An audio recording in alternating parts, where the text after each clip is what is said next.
I can officially say we're getting to the fun part of the season. That's right, baby. Week 5 is in the books. We have passed the halfway mark. We are now on to week 6. Let's dive in with the week 6 recap and week 7 UFL preview. Starting here with the week 6 matchups. And boy, oh boy, were they some good ones. We had the Battle Hawks taking care of the Renegades. And what was a snooze fest? 12-6. Showboats losing their game to the Roughnecks 21-20. And then we've got the Panthers absolutely destroying the DC Defenders 38-14.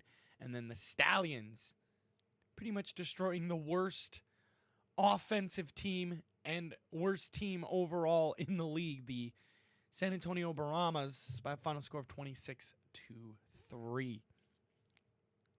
So the standings have definitely opened up quite a lot. In terms of the XFL conference, it looks like this. XFL looks like this as of right now. Of course, as we all know, with the DC Defenders losing and the St. Louis Battlehawks winning, that puts the Battlehawks in a tie with the DC Defenders for the XFL Conference League, both teams sitting at 4-2.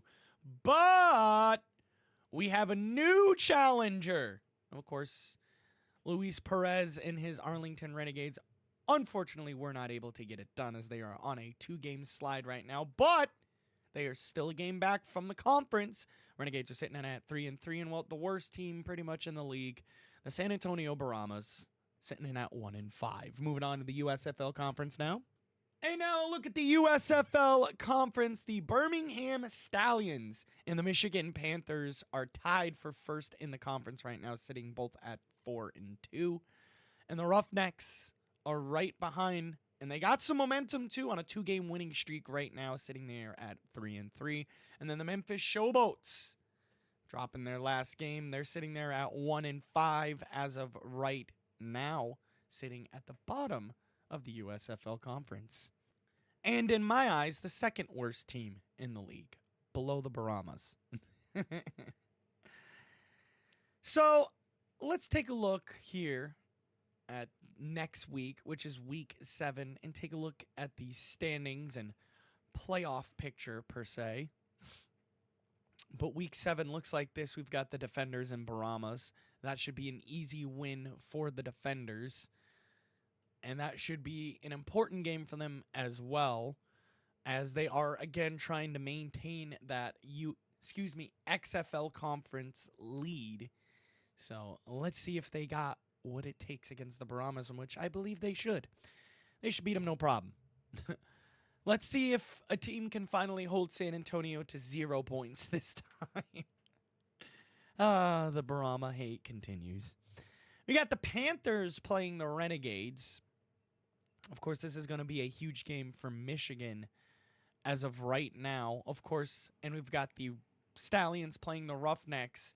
Both 4-2 teams playing both 3-3 teams. So, looking at the standings here, of course, we got the Battlehawks and Showboats. Roughneck Stallions, Battlehawks, Showboats, both on the 11th. Panthers, Renegades on the 10th, and Defenders and Brahmas on the 9th. But looking at the standings here, right, we've got some very important matchups. And I say that because both the Roughnecks and Renegades are sitting at 3-3 in their respective conference, right? Excuse me. Both teams have a chance to, again, make up some ground in terms of the conference lead. Because, again, that conference lead is still wide open. Yeah, I'm going to say it. It's not safe for the Stallions or Defenders. The Renegades and Battlehawks and Panthers and Roughnecks still have a shot at taking the lead in their respective conferences. Again, the Renegades are sitting at 3-3. Battlehawks and Defenders are sitting at 4-2. Looking at who those 3 teams play. The Defenders, again, they should beat the Battlehawks, they should beat the Brahmas, no problem. That should be an easy dub for them. And if they don't, I don't know. They got fucking problems. But that is definitely going to be an important game for the defenders. Now, of course, the Battlehawks also have an easy opponent in the Memphis Showboats. Right now, the Boats are sitting at 1-5. And of course, the Battlehawks, as of right now, are sitting at 4-2. Just behind the DC Defenders. So, again, both DC and St. Louis have winnable games to maintain their spots, right? The Renegades, again, they have to play the Michigan Panthers.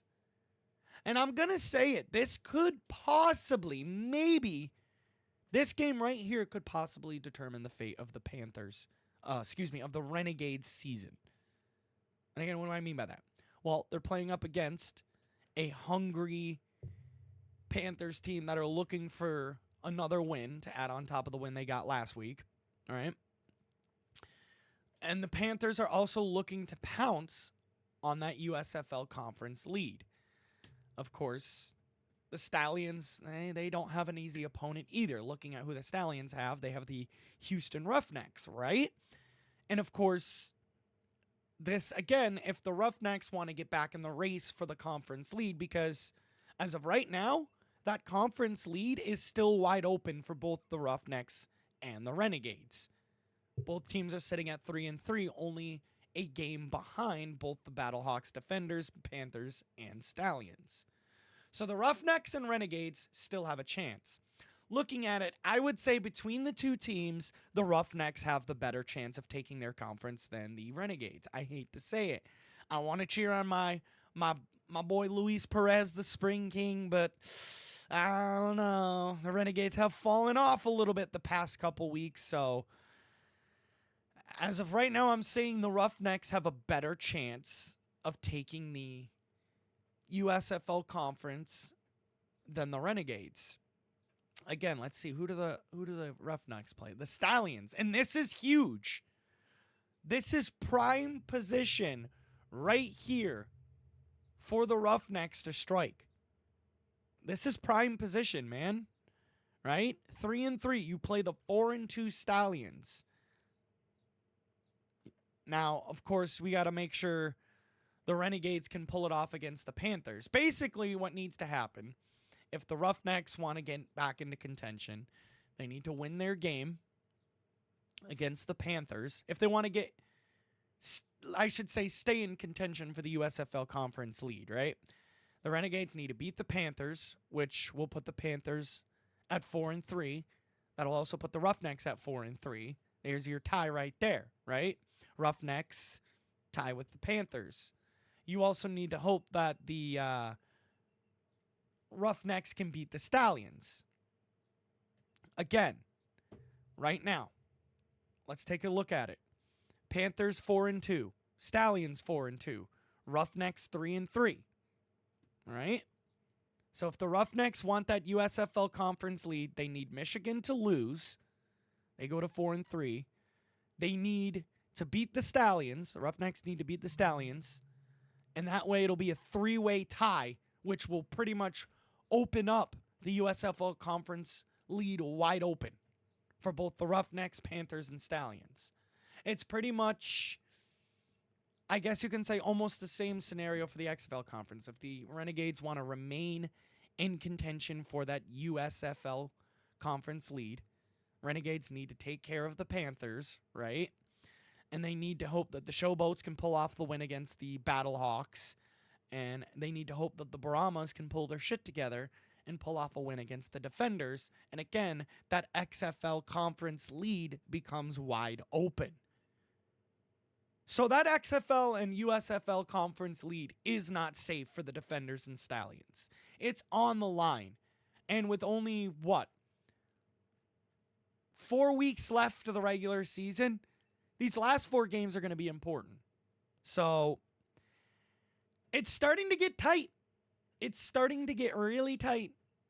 And it's going to get down to the wire as well. Again, for Week 7 schedule, DC, San Antonio, that game can be seen on May 9th. May 10th is the Panthers Renegades. And the May 11th games are Roughnecks Stallions at 12. And then at 3 is the Battlehawks versus the Showboats. So we'll have to see. We will have to see what goes on here. Again, these conferences are still wide open. You never know. We'll have to see. But ladies and gents, boys and girls, that is going to do it for this video. I hope you guys enjoyed, and I'll see you all in the next one. Peace!